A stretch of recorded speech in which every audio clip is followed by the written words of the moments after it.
गुरुर्ब्रह्मा गुरुर्विष्णु गुरुर्देवो महेश्वराय गुरुर्साक्षात् परं ब्रह्म तस्मै श्री गुरुदेव नमः।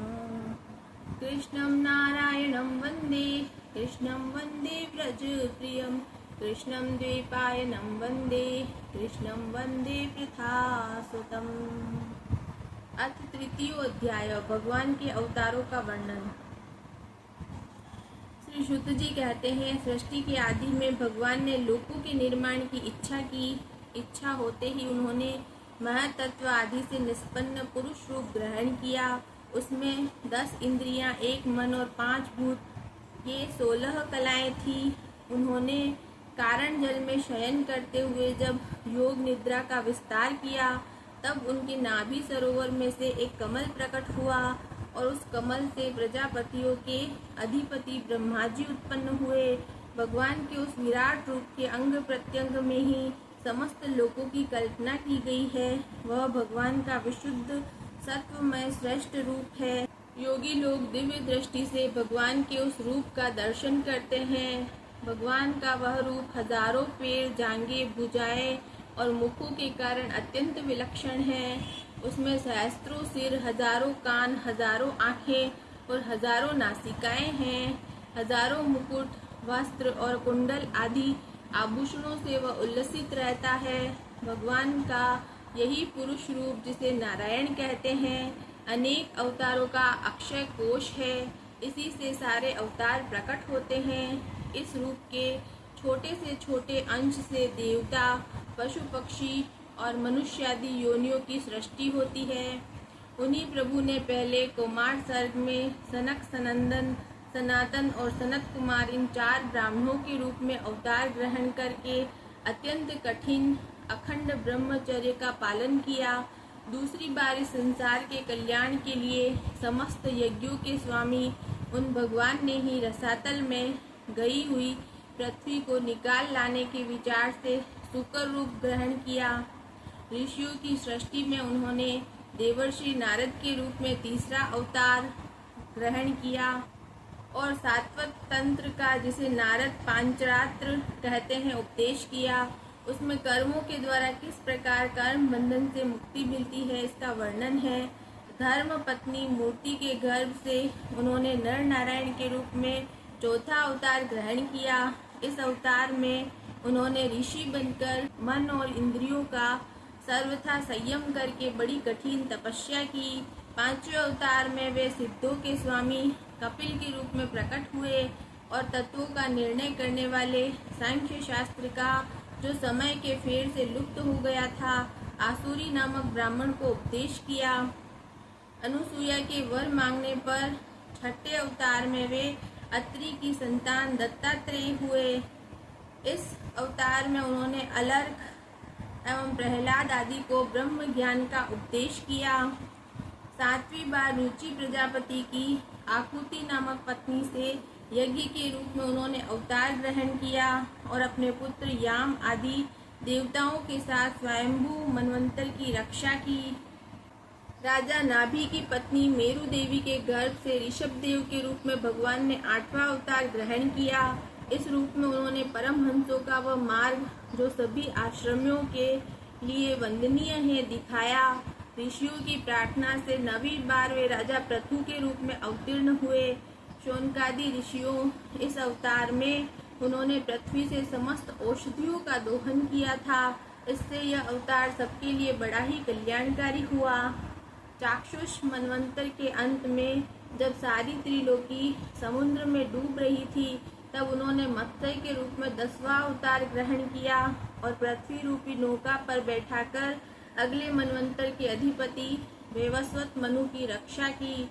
जिस समय देवता और दैत्य समुद्र मंथन कर रहे थे, उस समय 11वां अवतार धारण करके कच्छप रूप से भगवान ने मंदराचल को अपनी पीठ पर धारण किया। 12वीं बार धन्वंतरी के रूप में अमृत लेकर समुद्र से प्रकट हुए और 13वीं बार मोहिनी रूप धारण करके दैत्यों को मोहित करते हुए देवताओं को अमृत पिलाया। 14वें अवतार में उन्होंने नरसिंह रूप धारण किया और अत्यंत बलवान दैत्यराज हिरण्यकशिपु की छाती अपने नखों से अनायास इस प्रकार फाड़ डाली जैसे चटाई बनाने वाला सीख को चीर डालता है। 15वीं बार वामन का रूप धारण करके भगवान दैत्यराज बलि के यज्ञ में गए।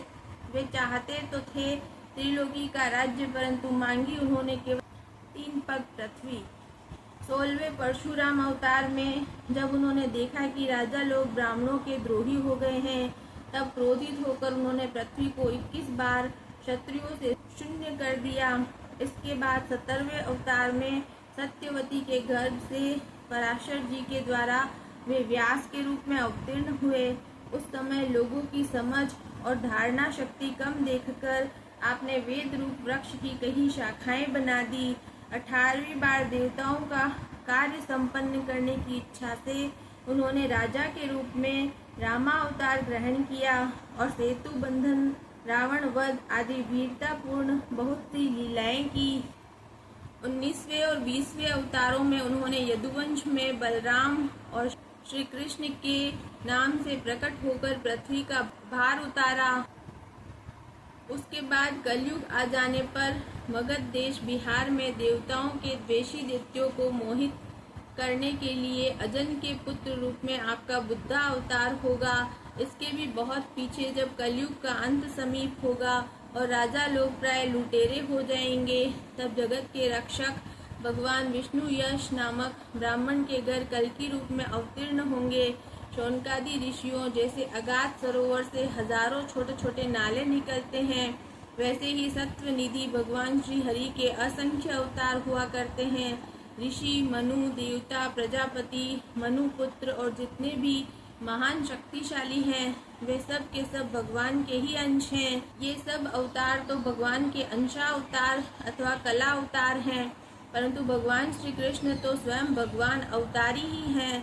जब लोग दैत्यों के अत्याचार से व्याकुल हो उठते हैं, तब युग युग में अनेक रूप धारण करके भगवान उनकी रक्षा करते हैं। भगवान के दिव्य जन्मों की यह कथा अत्यंत गोपनीय रहस्यमयी है। जो मनुष्य एकाग्रचित्त से नियम पूर्वक सायंकाल और प्रातः काल प्रेम से इसका पाठ करता है, वह सब दुखों से छूट जाता है। प्राकृत स्वरूप रहित चिन्मय भगवान का जो यह स्थूल जगदाकार रूप है, यह उनकी माया के महतत्वादी गुणों से भगवान में ही कल्पित है। जैसे बादल वायु के आश्रय रहते हैं और धूसरपना धूल में होता है, परंतु अल्प बुद्धि मनुष्य बादलों का आकाश में और धूसरपने का वायु में आरोप करते हैं, वैसे ही अविवेकी पुरुष सबके साक्षी आत्मा में स्थूल दृश्य रूप जगत का आरोप करते हैं। इस स्थूल रूप से परे भगवान का एक सूक्ष्म अव्यक्त रूप है, जो न तो स्थूल की तरह आकार आदि गुणों वाला है और न देखने सुनने में ही आ सकता है। वही सूक्ष्म शरीर है। आत्मा का आरोप या प्रवेश होने से यही जीव कहलाता है और इसी का बार बार जन्म होता है। उपयुक्त सूक्ष्म और स्थूल शरीर अविद्या से ही आत्मा में आरोपित है। जिस अवस्था में आत्म स्वरूप के ज्ञान से यह आरोप दूर हो जाता है, उसी समय ब्रह्म का साक्षात्कार होता है। तत्वज्ञानी लोग जानते हैं कि जिस समय बुद्धि रूपा परमेश्वर की माया निवृत्त हो जाती है, उस समय जीव परमानंदमय हो जाता है और अपनी स्वरूप महिमा में प्रतिष्ठित होता है।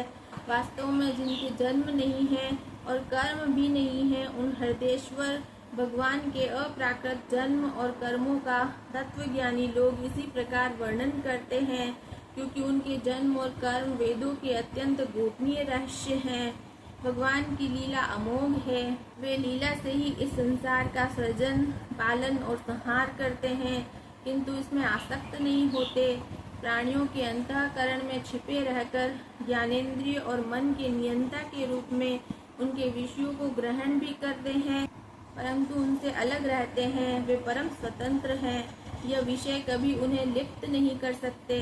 जैसे अनजान मनुष्य जादूगर अथवा नट के संकल्प और वचनों से की हुई करामात को नहीं समझ पाता, वैसे ही अपने संकल्प और वेदवाणी के द्वारा भगवान के प्रकट किए हुए इन नाना नाम और रूपों को तथा उनकी लीलाओं को कुबुद्धि जीव बहुत सी तर्क युक्तियों द्वारा नहीं पहचान सकता। चक्रपाणि भगवान की शक्ति और पराक्रम अनंत है, उनकी कोई था नहीं पा सकता। वे सारे जगत के निर्माता होने पर भी उससे सर्वथा परे हैं। उनके स्वरूप को अथवा उनकी लीला के रहस्य को वही जान सकता है जो नित्य निरंतर निष्कपट भाव से उनके चरण कमलों की दिव्य गंध का सेवन करता है, सेवा भाव से उनके चरणों का चिंतन करता रहता है। शौनकादि ऋषियों, आप लोग बड़े ही सौभाग्यशाली तथा धन्य हैं जो इस जीवन में और विघ्न बाधाओं से भरे इस संसार में समस्त लोकों के स्वामी भगवान श्री कृष्ण से वह सर्वात्मक आत्मभाव, वह अनिर्वचनीय अनन्य प्रेम करते हैं जिससे फिर इस जन्म मरण रूप संसार के भयंकर चक्र में नहीं पड़ना होता। भगवान वेद व्यास ने यह वेदों के समान भगवत चरित्र से परिपूर्ण भागवत नाम का पुराण बनाया है।